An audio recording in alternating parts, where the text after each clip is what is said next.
पंजाबराव देशमुख यांनी एक विदर्भातून एक रॅली चालू केली होती की कुणबी प्रमाणपत्र घ्या।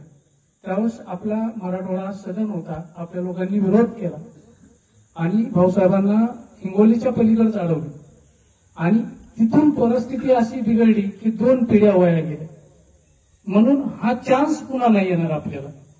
हा एकदा आपलं नशीब चांगलं म्हणा की आपले कर्म चांगले म्हणा की मनोजदादासारखा योद्धा आपल्याला मिळाला आणि आपला मराठवाडा हा शिक्षणाने, सुबकतेने, जमिनीने जरी चांगला असला तरीही आरक्षणाच्या काही सवलतीमुळे आपण मागे राहिलो।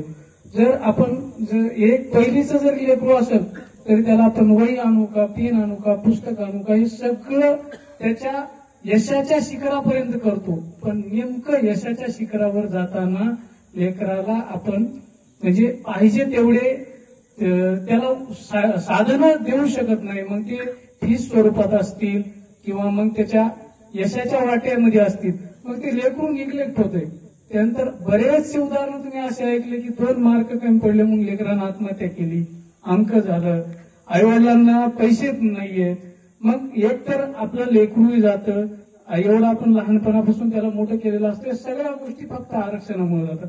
म्हणून बांधवांनो, हात जोडून विनंती आहे की आपल्याला हा आलेला खरंच म्हणजे दूध साखरेचा योग आहे की मनोजदादासारखं सक्षम नेतृत्व कुणालाही मॅनेज न होणार, कोणाच्याही बापाला न देणार।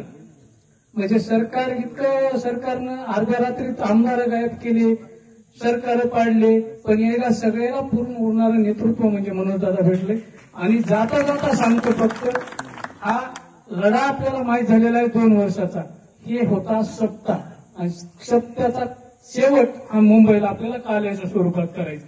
म्हणजे काय माहितीये का, आपण काय म्हणतो सप्त्याला 7 दिवस जरी आपण नाही उपस्थित राहिलो तर काल्याच्या कीर्तनाला राहिलं म्हणजे सगळं पुण्य मिळते। जे बांधव 99% 100% तर मुंबईला याच, ज्यांना शक्य होणारच नाही त्यांनी जे झालेत बांधव त्यांना आर्थिक स्वरूपात, मानसिक स्वरूपात त्यांना मदत करा। हे बी होत नसेल तर सोशल मीडिया चालवा आणि काहीच होत नसेल तर गप बसा, जे चालले त्याला जाऊ दे। कारण असतात काही म्हणजे राजकीय बाप ज्यांचे नाराज होतील असे काही लोक असतात जे पोरांना निग्लेक्ट करत असतात, कशाला चालले, लय गोंधळ होणार आहे, अंक होणार आहे, डमक होणार, काही होणार नाही। तुम्ही आम्ही सगळे एका रक्ताचे माणसं आहोत, सगळे आपण एका रक्ताची माणसं आहोत। आपण कोणाचं कोणाला कधी जेव्हा आपण परक्याला हे करत नाही तर आपण आपल्याला कसं काय त्रास करून घेतो।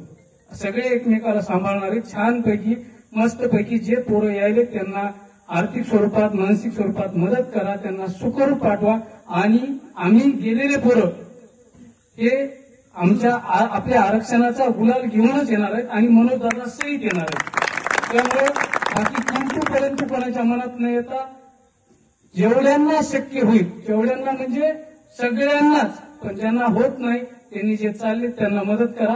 एवढंच बोलतो, माझं मनोगत थांबवतो। जय हिंद।